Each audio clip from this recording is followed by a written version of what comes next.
I'm Matt. I'm 28, recently turned, and for the past few years, I thought I had this whole family support thing figured out. I didn't grow up with a silver spoon in my mouth, but I wasn't starving either. We were your typical middle-class family in a Midwest town where people still wave at neighbors, and everyone somehow knows if you forget to mow your lawn on Saturday. My dad worked for the city's water department for over 30 years, reliable, practical, no-nonsense kind of guy.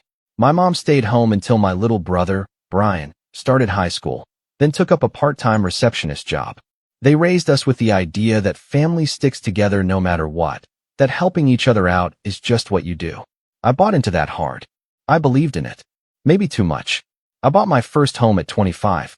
Nothing flashy, 3-bed, 2-bath ranch on the edge of town, just past the high school football field. It was the kind of house that had good bones, but needed a bit of love. I saved for it the old-fashioned way. Long hours, skipped vacations, and enough instant ramen to make a college student wince. I work in IT, remote mostly, and after landing a decent contract with a medical software company, I had enough to scrape together a down payment and take on the mortgage solo. It felt good, like I was doing something real, something solid. When my parents hit a rough patch, Dad's pension got delayed, Mom's hours were slashed, I didn't think twice. I invited them to stay with me, rent-free. I didn't even set a deadline. As long as you need, I told them. They were hesitant at first, but not for long. Within a week, they were moved in. I cleared out the master for them and took the smaller guest room for myself. You're doing a good thing, people told me. I felt like I was. The first year was fine. Cozy even. We had dinners together most nights. My mom insisted on cooking, and I wasn't about to argue.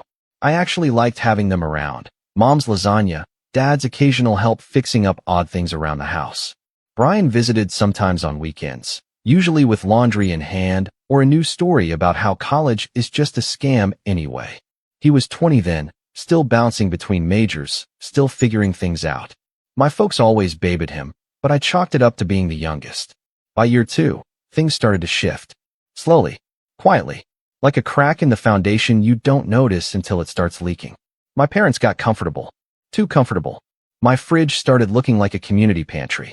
Groceries I bought would disappear without a word. I'd come back from a work trip and find new furniture I hadn't approved, some decorative lamp or wall art Mom thought would brighten the place. My dad commandeered the garage and turned it into his personal workshop without asking. He even started keeping the lawnmower locked in there with his key. Still, I brushed it off.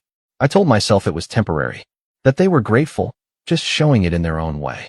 I didn't want to be the guy who kept score, but I started to feel like a guest in my own home, like I needed to knock before entering the living room. And Brian? He dropped out of school entirely and moved back in with them. Only he wasn't living with them, not exactly. He was crashing on my couch, half the week at first, then almost full-time. He'd stay up late gaming in the living room, feed on my coffee table, yelling into his headset like he was in some underground bunker. I'd wake up to find empty soda cans, pizza boxes, and the unmistakable stench of weed, despite me asking him to keep it out of the house. I brought it up gently to my parents at first. Hey, maybe Brian could contribute a little, just until he gets back on his feet. My dad grunted. My mom gave me that wounded look, like I'd just suggested abandoning a puppy. He's your brother, Matt. He's just going through a rough time. Don't be so hard on him. Rough time or not, I was starting to feel squeezed. My house, the one I bought, maintained, and paid for, was becoming less of a sanctuary and more like a place I rented a room in. Every time I tried to set a boundary, I got pushback. Passive-aggressive comments from Mom. Silence from Dad. Brian just laughed it off, cracking jokes like, "Relax, Mr. Landlord. We'll leave the light on for you." By year 3, I felt like a stranger. I started spending more time at coffee shops, at the gym, even parking in random lots just to get some silence. One night, I came home to find Brian had invited friends over, blaring music, smoke trailing out the back door. I lost it. I told him to shut it down, reminded him this was my house. He looked me dead in the eye and said, "You're acting like you own the place." I stood there, stunned, the words echoing in my head. "I do own the place," I said, low and slow. He smirked. "Well, you sure don't act like it." That night was the first time I truly realized something was broken. Not just the situation, but the dynamic. The respect. The gratitude. The unspoken contract between family members. I lay in bed staring at the ceiling, thinking about every time I bit my tongue, every time I let something slide because that's just how family is. I had sacrificed my space, my peace, and my comfort, for what? But the tipping point didn't come from Brian. It came from my mother, 3 days later. A Saturday morning, just as I was pouring coffee, she sat me down at the kitchen table with this serene, almost rehearsed expression on her face. Dad was next to her, arms crossed, like some silent moral support statue. She said, "Matt, your brother needs a better start. It's been hard for him lately, and we've all noticed how you seem stressed. Maybe it's time for a change." I blinked. What kind of change? My mom sighed. "We were thinking it might be better if you took a little break. Moved out for a while. Let Brian settle in here. You've got a good job. You can find a nice apartment. Something close by? It would only be temporary, of course. Just until Brian's back on his feet." The audacity hit me like a slap. My fingers tightened around the coffee mug. I looked at my dad, searching for some kind of pushback, some hint of this being a mistake. But he just looked at me and said, "It's only fair. He's younger. He needs a foundation." I didn't answer right away. I just stared at them both. Not angry yet, just numb. Like my brain couldn't fully process what I was hearing. They were kicking me out of my own home. And not because I had done anything wrong. Not because I failed to pay the mortgage or brought chaos into the house. No, they were asking me to leave so that Brian, who paid for nothing, contributed nothing, and disrespected everything, could have a better start. I took a breath, set the mug down, and in the calmest voice I could muster, I said, "You want me to leave my house?" My mom nodded. "Just for a little while. For Brian. You're strong, Matt. You'll land on your feet." That moment changed something in me. Something deep. A quiet rage settled in. Not loud, not explosive. Just resolved. I stood up, nodded, and said, "Okay. Then I guess we all need a fresh start." And I meant it. I gave them 2 days. But that's not where the story ends. That's just where it begins. Because what they didn't realize was how long I'd been holding back. Let me tell you what happened next. I didn't slam the door. I didn't yell. I didn't throw a single insult their way. That's what caught them off guard. I think a part of them expected me to explode, maybe even storm out and leave everything behind. But I just walked upstairs, closed the door to my room, the room I'd downgraded to in my own house, and sat there in silence, staring at the walls I painted, the floor I installed, the closet I built extra shelves in so I could maximize space. Every inch of this house had my effort etched into it, and they wanted to evict me like I was a squatter. That night, I didn't sleep. My brain wouldn't shut off. It ran through every little thing I'd ignored over the past 3 years. How I stopped hosting friends because it made Dad uncomfortable. How I couldn't work in my own home office anymore because Mom turned it into her craft room. How Brian ate the leftovers I labeled Matt's lunch, do not touch, like it was some sort of dare. And now, after all that, they decided I was the one who needed to go? I waited until the next morning. Breakfast was on the table. Scrambled eggs, toast, and the smell of coffee filled the air. Mom acted like everything was normal, like she hadn't asked me to hand over my life the day before. Brian sat there, half asleep, scrolling through his phone while shoveling food into his mouth like it owed him something. I poured myself a cup of coffee, leaned against the counter, and said, "You've got 2 days." They all looked up. "What?" Dad said, blinking. "You wanted a fresh start," I replied calmly. "So I'm giving you one.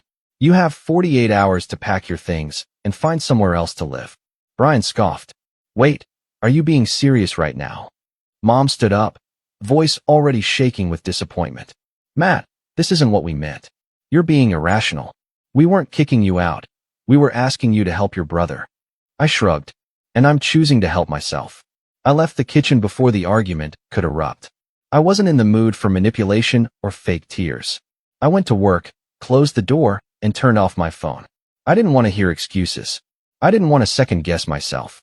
I just needed peace, and for once, I wasn't going to apologize for it. The next 48 hours were awkward, to say the least. Mom tried the guilt angle first, leaving photo albums open on the table, making accidental comments like, "I just don't know where we'll go, but I suppose we'll figure it out somehow." Dad didn't speak much, but his silence was heavy, like I was betraying some unspoken code. Brian barely even tried. He sulked around, huffed loudly, made stupid little jabs like, "Guess some people forget who raised them." I remembered. I remembered everything. But I also remembered who paid for the plumbing repairs, who mowed the lawn every week, who stayed up filing taxes while they watched Netflix in the living room. I remembered that when Mom broke the dryer door by stuffing it too full, it was me who fixed it with a $38 replacement latch and 3 hours of online tutorials. I remembered me.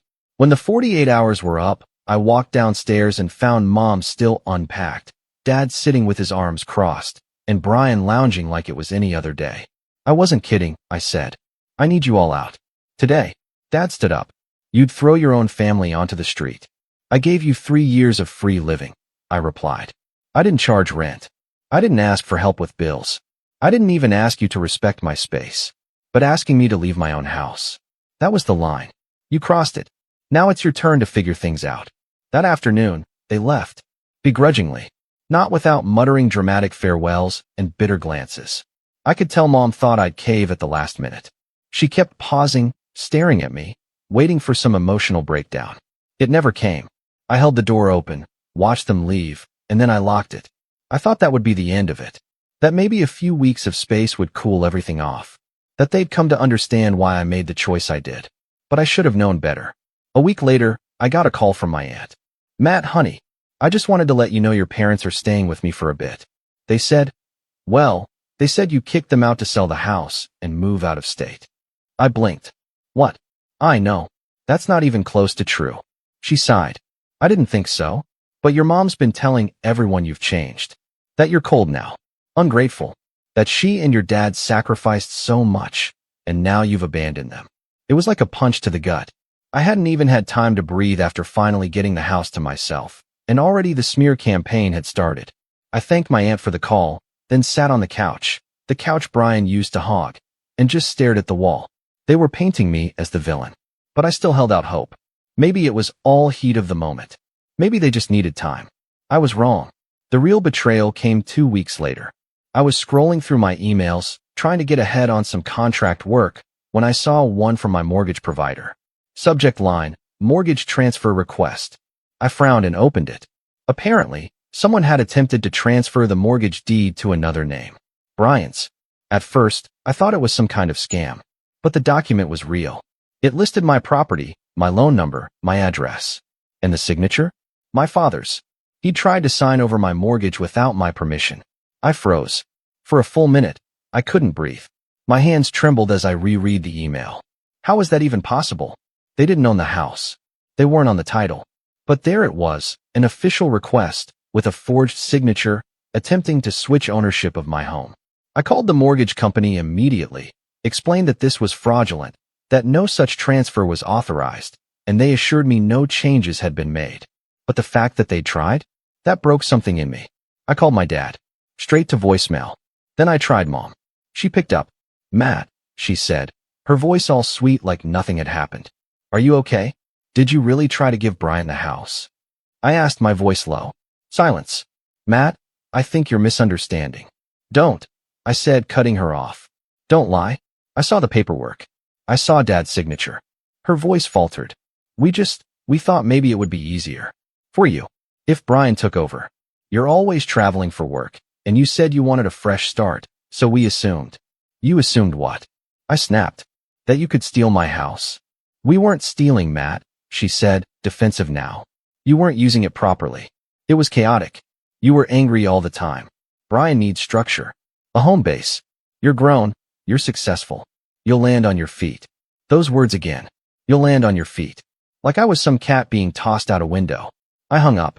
I didn't say goodbye. I didn't scream. I just ended the call and sat there, staring at my laptop screen while a strange numbness crept over me. This wasn't just about disrespect anymore. It wasn't just about favoritism or bad boundaries. They had tried to take my house.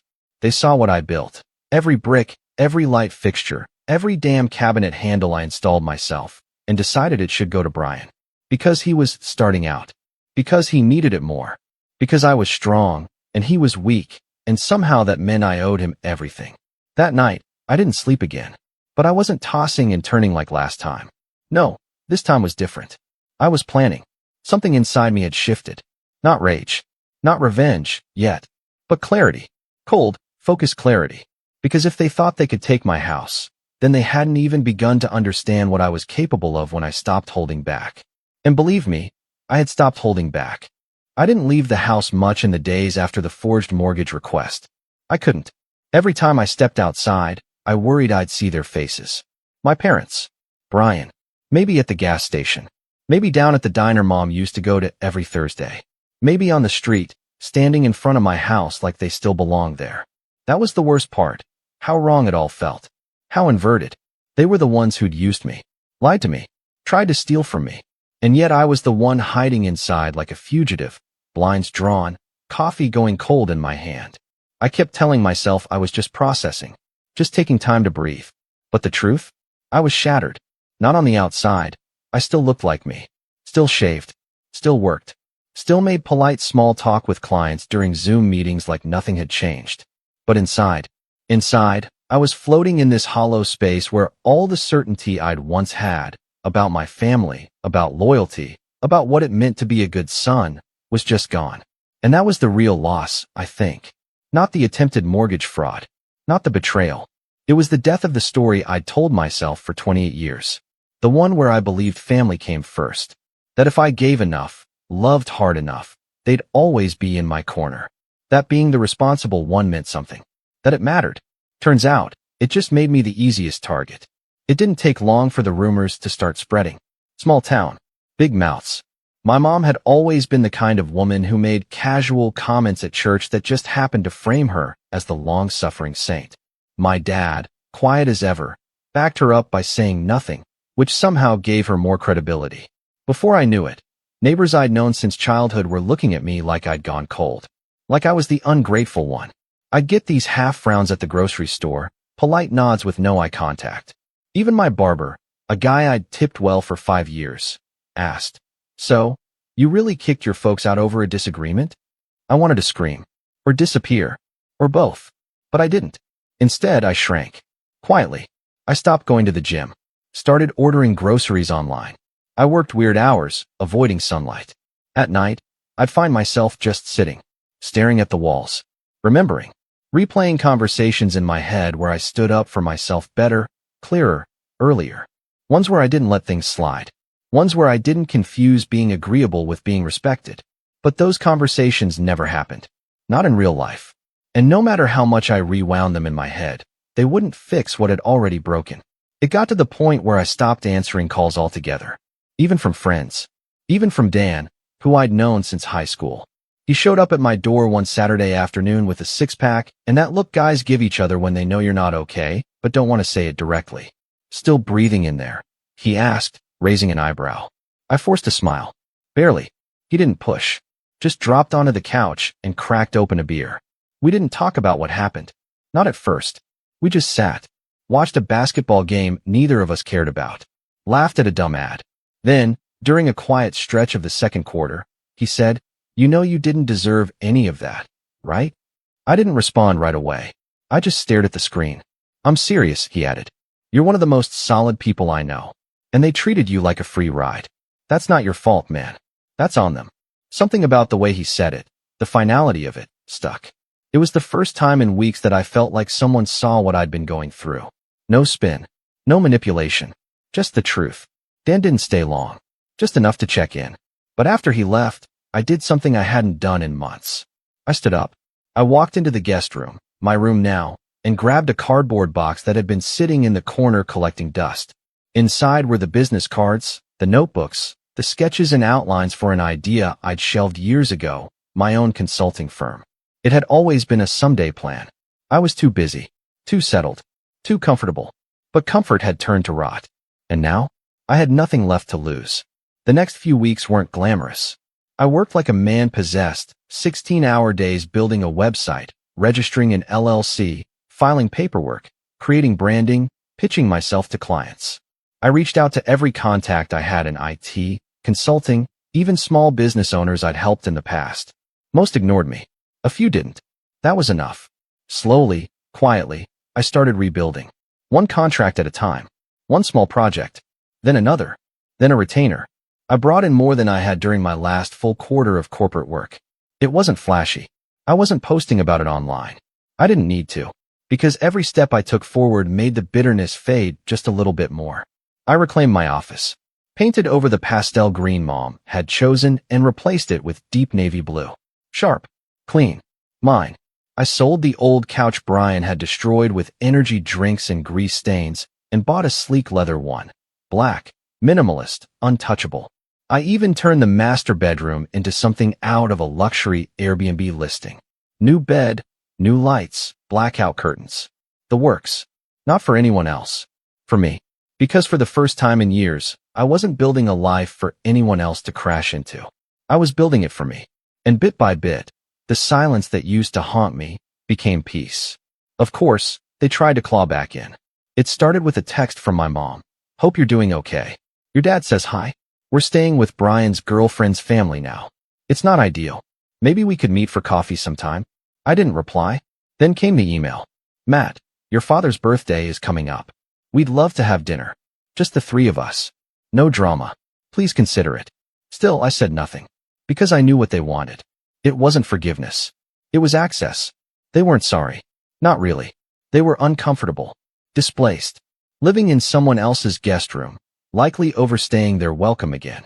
And in their minds, I was still the safe option. The responsible one. The backup plan. But I wasn't a backup anymore. I was done being plan B. The final straw came in the form of a voicemail. From Brian, of all people. Hey bro. So listen, I know things got out of hand. Water under the bridge, right? Anyway, I'm looking at apartments, and it's rough out here.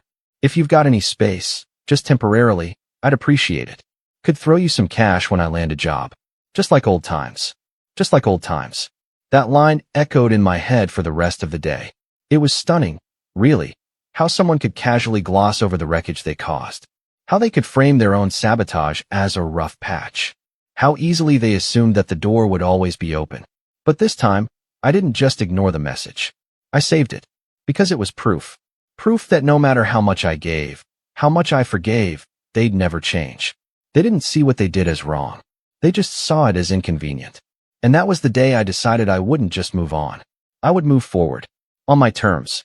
Quietly, methodically, I began preparing something more than a personal rebound. I started documenting. Everything. The fraudulent mortgage attempt. The forged signature. The texts and voicemails. I contacted a lawyer, not just for advice, but for protection. If they ever tried to pull anything again, I'd be ready. I also started putting feelers out for new property. Not to move out, no. I was keeping this house. This house was mine. But I was thinking bigger. Commercial property. Office space. A headquarters for my consulting firm. Somewhere downtown. Somewhere visible. I'd been living small for too long.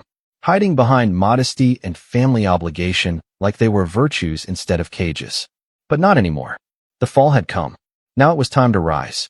And soon enough, they'd see it. Not in a loud, vengeful way. Not yet. But in the quiet horror of realizing the man they dismissed, used, and tried to erase was doing better without them than they'd ever imagined. And deep down, I think they knew. Because when the messages stopped coming, I didn't feel abandoned. I felt free. They say revenge is a dish best served cold, but I wasn't interested in theatrics. I didn't need some elaborate takedown or movie-worthy finale. What I wanted was precision. Quiet consequences. The kind that settled into people's bones slowly, day by day, until they realized the weight they carried was one they'd strapped on themselves. That's the difference between anger and clarity. Anger wants fire. Clarity wants results. And for the first time in my life, I was thinking clearly. I didn't tell anyone I was planning anything. Not Dan, not my coworkers, not even my lawyer at first. I just kept building. Publicly, it looked like I was thriving, and I was. But privately, I was also sharpening. The first step was reclaiming the narrative. My parents had always been storytellers, subtle, passive-aggressive ones. They knew how to shape perception, how to twist facts just enough to make themselves seem noble while painting everyone else as volatile or selfish. I used to let them. I figured it was harmless, that people would see through it eventually. But now their version of events was being passed around like gospel in town. I knew they were still talking. My aunt would send the occasional message, trying to mend the bridge, but really just acting as their mouthpiece. And I knew they were still bitter. So I started planting seeds. I reached out to a few old mutual acquaintances, people who'd heard their version of the story. People who had once been close to my parents, but had since drifted, some due to similar experiences, some just out of time and distance. I didn't come at them with fire or bitterness. I just talked, explained what had really happened, what I'd really done for them, and what they had tried to do to me. It wasn't about gossip. It was about truth. And once you lay it out, fact by fact, receipt by receipt, people start to realize how lopsided things were. Oh, I didn't know you paid the mortgage on your own all those years. I didn't realize they'd never contributed to utilities. Wait, they tried to forge a mortgage transfer. Yeah, that part always landed hard, especially once I pulled up the actual email. The ripple effect wasn't immediate, but it started to show. One mutual friend uninvited my parents from a community potluck. A local charity they used to volunteer with quietly stopped calling them. Not because I asked them to, but because truth, when exposed, has a way of infecting lies and hollowing them out from the inside. But that wasn't the revenge. That was just cleanup. The real plan was still taking shape. And it started with Brian. He was always the weak link. The one who thought confidence and entitlement were the same thing. The kind of guy who believed people should get handouts because the world was unfair, as if the universe owed him something just for showing up. Brian had never held down a job for longer than 6 months. Always blamed management, or rigged systems, or lazy coworkers. The truth was, he just didn't like being told what to do. He thought he was too smart for the system, too clever to need structure, which is why he'd started calling himself an entrepreneur online. The reality? He was selling knockoff sneakers from Facebook Marketplace and trying to launch a crypto YouTube channel that had 6 subscribers, one of them being my mom. But still, he bragged. Constantly. I'd muted him on every platform, but I still had a burner account where I kept tabs. Not because I cared, but because I wanted to know how reckless he was willing to be. And then he gave me the perfect opening.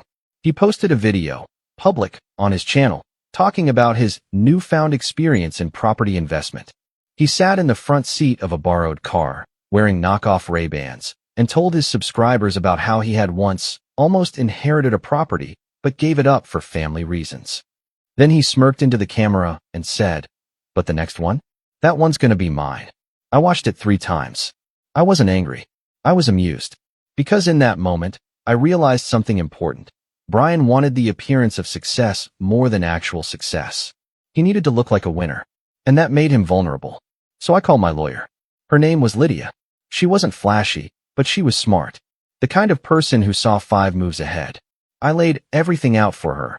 What they did, the attempted fraud, the voicemail, the messages, Brian's latest investor persona. I told her I wasn't looking to sue, for now, but I wanted options. Protections. Leverage. She reviewed everything. After a few days, she came back with a simple but effective strategy. We'd document the mortgage fraud attempt officially, file a notarized letter with the county stating there had been an unauthorized request made on my behalf. We weren't accusing anyone publicly, yet, but we were putting a legal wall around my property. If anyone tried something again, they'd be flagged. And it would be on record. That was the start of the chessboard. Next came phase 2, reputation. I created a website for my consulting business. Professional, sleek, modern. But I added a personal blog section, a side project I hadn't told anyone about. And on that blog, I began writing articles. Not rants. Not hit pieces. Stories. Essays about boundaries, about toxic family dynamics, about what it's like to be the responsible one in a dysfunctional system. I never named names. I never even mentioned my town. But the stories were real. And they hit home for a lot of people. The blog started gaining traction. People shared it, commented, reached out privately to thank me.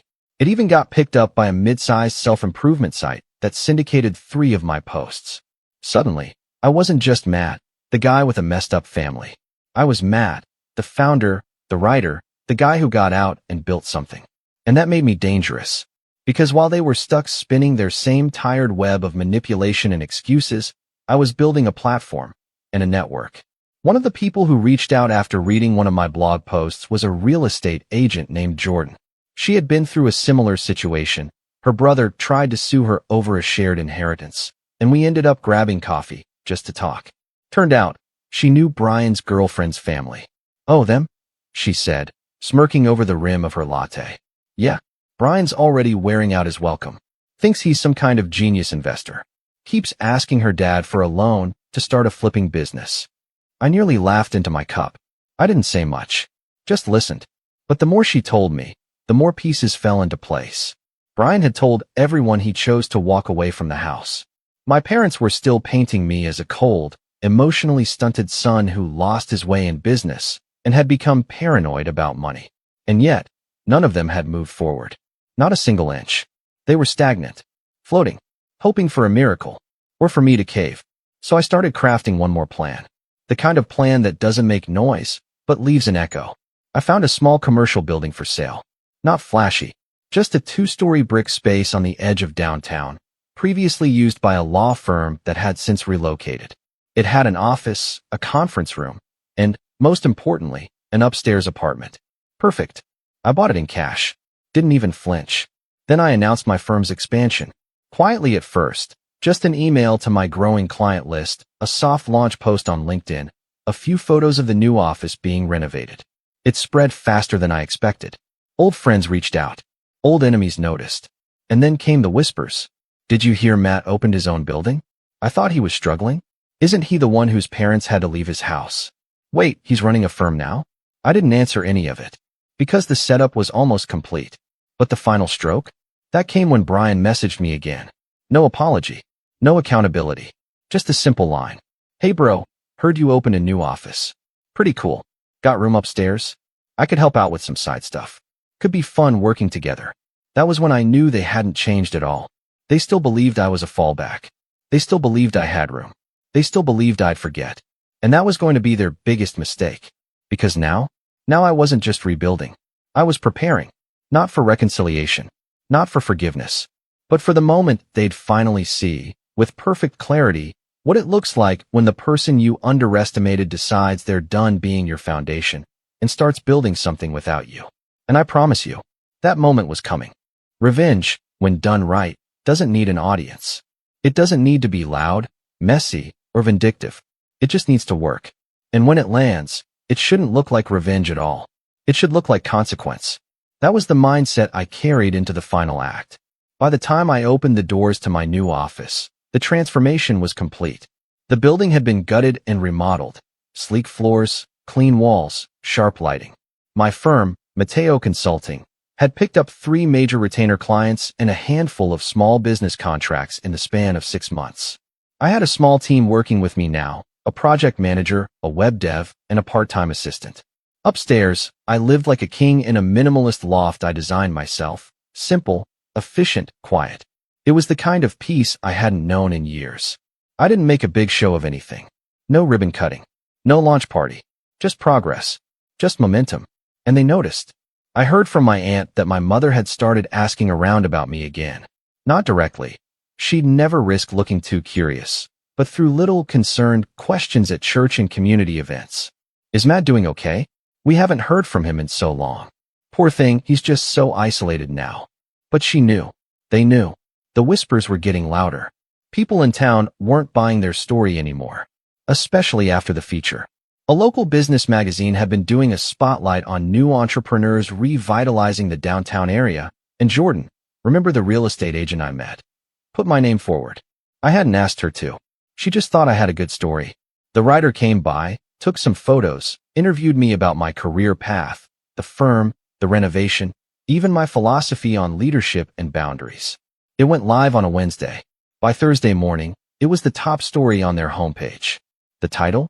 Reclaiming More Than a Building. How one consultant turned betrayal into a business. It didn't name my parents. It didn't have to. The opening paragraph made it clear. After a devastating breach of trust within his own family, 29-year-old Matt Greer took the pieces of what was nearly stolen and built something stronger, not just for himself, but for others seeking to break toxic cycles. It was elegant, subtle, but powerful. People noticed. That same day, I got a text from an unknown number. Mom, saw the article. Beautiful photos. We're happy for you. No apology. No admission. Just another shallow attempt to keep a toe in the door. I ignored it. But the real revenge? That came in 2 parts. Part 1, Brian's big opportunity. About a month after the article dropped, Brian posted on social media that he was finally launching his first investment. A flip. A single-story house on the edge of town. He framed it like it was some massive real estate deal, like he was entering the big leagues. But I knew the truth. Jordan had told me. He'd barely qualified for a loan, had begged his girlfriend's dad for a cosign, and was relying on free labor from friends to get it renovated. Worse, he had no plan, no timeline. He thought watching a few TikToks about house flipping made him an expert. So I made a call. Not to sabotage.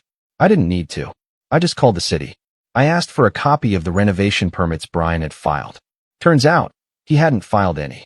No electrician. No plumbing. No structural inspections. Nothing. And the part he really didn't see coming?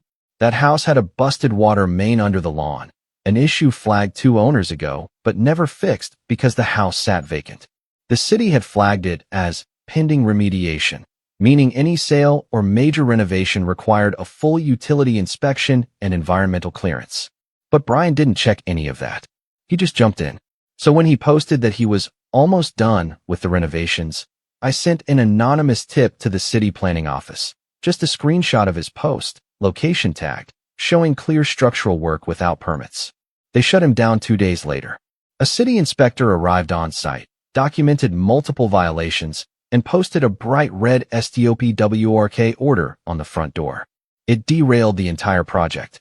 His flip was now a money pit. And with no inspections, no approvals, and no legal renovations, it couldn't be sold without major remediation. Brian went quiet on social media for weeks. Then one day, Jordan texted me. He tried to list the house off market. No takers. Heard he's trying to offload it back to the bank. I didn't reply. I just smiled. Part 2. The house they forgot was mine. After the Brian fiasco, I decided it was time to deal with the original crime, the attempted mortgage transfer. Lydia, my lawyer, had been quietly building a file over the past year. She'd documented the forged request, the digital signature, the emails, and the messages from my parents and Brian. It was rock solid. But I wasn't suing. Not yet. Instead, I called in a favor. One of my clients ran a local financial literacy nonprofit. They did workshops for young adults, struggling families, and former offenders trying to re-enter the workforce. I offered to sponsor their next 3 events and redesign their website, on the condition that I get to host one of the events in my office space. They agreed. So we planned it, marketed it. Rebuilding After Financial Betrayal. A free event for anyone who'd experienced manipulation, theft, or toxic money dynamics in families. I expected 20 people. We got 60. The place was packed. I opened the event with a short talk, just 15 minutes. But I told my story. Not with names, but with details. How I bought my first house young. How I let family move in.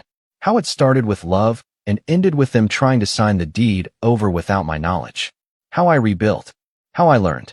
And how I came out stronger. There were tears in the crowd. Afterward, people came up to shake my hand, share their own stories, ask for help, book consultations. That was the final blow. Because my parents showed up. Not to the event. They wouldn't dare. But later that week, my mother messaged me. I heard about your little workshop. Was that really necessary? And that was when I knew they were watching. They were losing control. The narrative was no longer theirs. They couldn't spin it. Couldn't twist it. The town wasn't buying it. Their golden child had outgrown them. And they had nothing left to take. I replied with just one sentence. I told the truth. That's something you never taught me how to do. The fallout. In the months that followed, my parents faded from public life. They stopped attending community events. Word got around that Brian had defaulted on his house and was living back with them, again. Only this time, in a cramped duplex rental outside of town. Their silence was deafening. No more messages. No more voicemails. They were ghosts now. But I wasn't haunted. I was free. My firm grew. I brought on more clients, hired 2 interns, expanded into the space next door.